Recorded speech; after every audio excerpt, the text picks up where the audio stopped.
కానీ నిజంగా ఒక వార్డు మెంబర్‌గా గెలవడానికి 7,00,00,000, 10,00,00,000 ఖర్చు పెట్టే ఈ సమాజంలో రేపొద్దున మరి మీ పార్టీ మనుగడ ఎలా సార్ అసలు? చాలా ఎలా? కష్టం, చాలా కష్టం. మన కాన్సెప్టే అది. మేము ఓటుకు నోటు ఇవ్వం. మీరు మంచివాళ్ళే అనుకోండి. మా అభ్యర్థులంతా పర్ఫెక్ట్ అభ్యర్థులు పెడతామని చెప్పాం. హ్మ్. యంగ్‌స్టర్స్‌ని పెట్టాం, బీసీలని పెట్టాం, ఒక్కొక్కడు పోస్ట్ గ్రాడ్యుయేట్, డాక్టరేట్‌లని పెట్టాం. పెట్టారు. ఆడే యాక్సెప్ట్ చేయడా వాడిని. అంతకంటే మంచోడు ఉంటాడు నీకు. బట్ అది పరిస్థితి. 11 ఓట్లు వచ్చినాయి వాడికి. ఏం లాభం చెప్పండి. ఆ!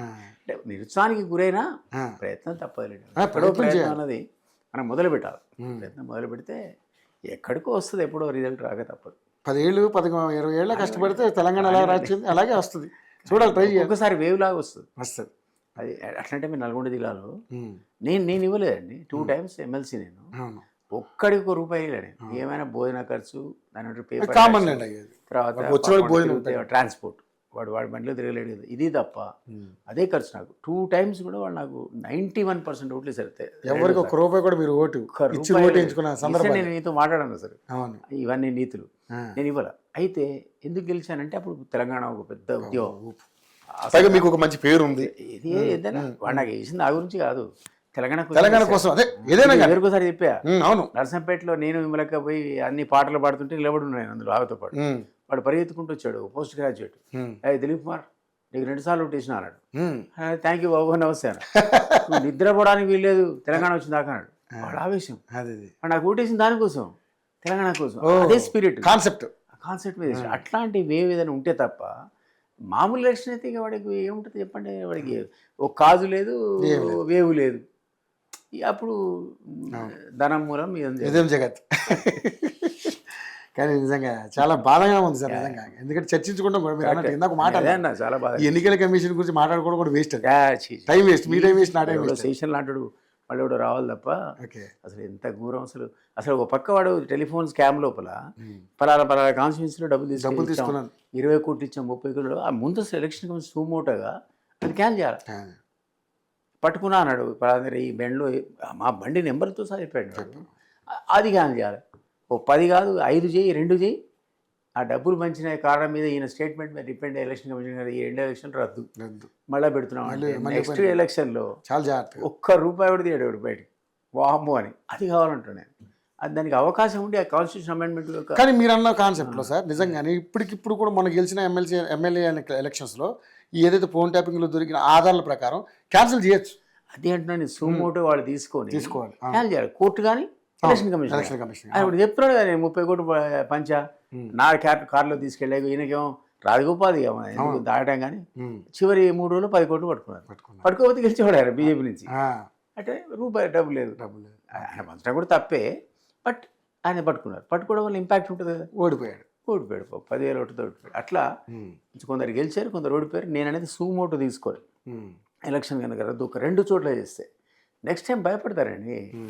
మీరు మనం అనుకున్న చేశాను 53rd మించి వాడు పట్టుకొని పోవడానికి వీల్లేదని అంటే, ఆ రోజులో 50,000 పట్టుకొని బయటపడడానికి నేను కూడా భయపడ్డా. బ్యాంకు పోయి 1,00,000 డ్రా చేయడానికి పోయి ఈ అమ్మ చేసిన పట్టుకుంటాడేమో అని 50,000 డ్రా చేస్తాను. అది భయం. మనం కూడా మనం చదువుకున్న మనకే అట్లా గడలాడిచ్చాడు చేసిన ఎక్కడో కూర్చొని. అనేది ఒక వ్యక్తికి కనుక ఆ విల్ పవర్ ఉంటే మీరు దాన్ని మహంతి డీజీ ఉన్నప్పుడు 2 నెలలు ఉన్నాడు. ఆ 2 నెలలు మహంతి పట్టుకుంటాడని ఒక్కడు కూడా వాడు బిజినెస్ పరంగా కానీ ఇంకో పరంగా కానీ 50,000 మించి డ్రాయే చేయలేదు. చెక్కులు ఇచ్చి పంచుకోవడం తప్ప దే నెవర్ క్యారీడ్ క్యాష్. 130 కోట్లు పట్టుకున్నారు మహంతి పీరియడ్లో. ఇది ఎలక్షన్ కోసం ఇట్లా తిరుగుతుంటే అతను ఒక టెర్రర్. అనేది ఒక అట్లాంటి సెషన్ కానీ ఒక మహంతి కానీ ఉండొచ్చు, ఇంకా చాలామంది ఆఫీసర్లు ఉండొచ్చు. వాళ్ళ యొక్క ఆధ్వర్యంలో ఎలక్షన్స్ నడవాలి, పారదర్శకంగా నడవాలి తప్ప మనం మాట్లాడుకున్న ఈ ఎలక్షన్స్ ఇది ఫార్స్. సార్ ముఖ్యంగా చూసుకుంటే ఇప్పుడు మనం అంటే ఇప్పుడు బీఆర్ఎస్ తన ఉనికిని చాటుకున్నట్టేనా? ఎందుకంటే ఇప్పుడు ఎన్నికలు కొంత పర్వాలేదు, ఇంత కాంప్లికేషన్లో కూడా వాళ్ళు కాస్త కనపడ్డారు. వాళ్ళతో సమానంగా డబ్బులు వంచలే. వాడు 10 అంటే వాడికి అధికారంలో ఉన్నాడు, 10,000 మంచాడు, 50,000 మంచాడు. వీళ్ళు కూడా 4,000 3,000 దాకా మంచారు. ఆగిపోయారు అక్కడ, సరిపోలే కొంత దాని ఇంపాక్ట్ అందువల్ల. బట్ ఆ 30% 20% కూడా గెలవడం గ్రేట్ అయ్యేవాడు. అసలు లేరనుకున్న సందర్భాలు. అందులో పక్క కవితక రోజు దంచుతుంది వాళ్ళ. ఆయన కూడా ఉన్నారంటే ఉనికిని వాళ్ళు చాటుకున్నారు. ఇప్పుడు రాబోయే అసలు నిజంగా కేసీఆర్ నాడు తిరిగి కేటీఆర్ హరీష్ కనుక సీరియస్ తీసుకొని ఉంటే ఇంకో 10% మీకు యాడ్ అయ్యి ఉంటుంది. వాళ్ళు లేరు ఇక్కడ. Never took it serious. So వాళ్ళు కూడా సీరియస్ పాలిటిక్స్ రైవలరీ మరి కేసీఆర్ రాకపోవటం. కేసీఆర్ నాకు కూడా తెలుసు, ఆయన మూడీ ఫెలో ఇచ్చినట్టు వస్తాడు, ఎమ్మెల్యే ఎమ్మెల్సీ అంటే వస్తాడు, కానీ ఈ సర్పంచ్కి నేనేంటి, ఈ కార్పొరేషన్కి నేనేంటి అనుకుంటాడు ఆయన.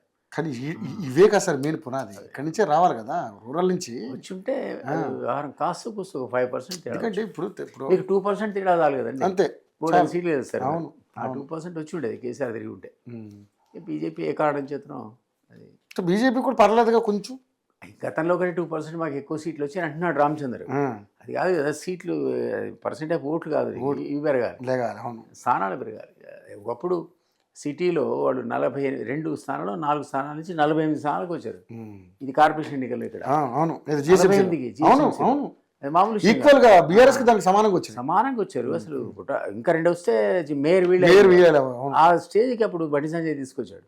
అప్పుడు లేచిన ఊపేశారు, మళ్ళీ తర్వాత కనపడలేదు, తర్వాత పడుకున్నారు కదా, మళ్ళీ లేవాల. ఇప్పుడు చూడాలి. సో మరి మీ ఇద్దరు పొత్తులో ఏమైనా ఎలా ఉండబోతుంది అనుకుంటున్నారు? మేము అలయన్స్ ఉంది, కానీ నేనేం అడగలేదు సీట్లు కూడా. ఎందుకంటే పాపం నేను చెప్పేది ఆకస్మికంగా ప్రకటన వచ్చేవరకల్లా మేము రెడీ లేము. నా క్యాండిడేట్ కూడా రెడీ ఉండాలి కదా, బాబు నువ్వు వదిలిపెట్టి అనడానికి. సో అసలు బీజేపీ ఏముందడా కొత్తగూడెంలో నాకు వదిలడానికి క్యాండిడేటే లేడు, ఒక్కడో గెలిచినట్టున్నాడు. అంతకుముందు నా పార్టీ ఏ అలయన్స్ లేకుండా ఒకటి గెలిచింది గతంలో 2014లో. ఈసారి కూడా ప్రయత్నం చేసాం, కానీ వీలు కాల. బట్ మెయిన్ ఎలక్షన్ వచ్చేవరకల్లా మేము కన్సాలిడేట్ చేస్తాం. అప్పుడు అడుగుతాం, ఓ 4 సీట్లు 5 సీట్లు మాకు ఎమ్మెల్యే ఎమ్మెల్సీ వదలమని. ఎక్కడ లేవో అక్కడ అది మనకు అనుకూలం, ప్లస్ ఆయన లేకపోతే ఇంకా అడ్వాంటేజ్.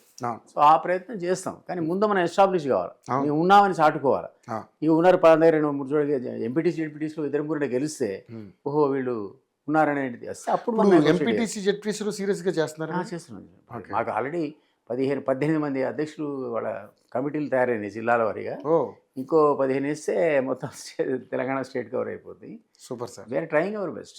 అది మీరు చెప్పేది కాన్సెప్ట్ ఏంటంటే అవినీతి రహిత పాలిటిక్స్, సమాజం పాలిటిక్స్ అంతే, రైట్.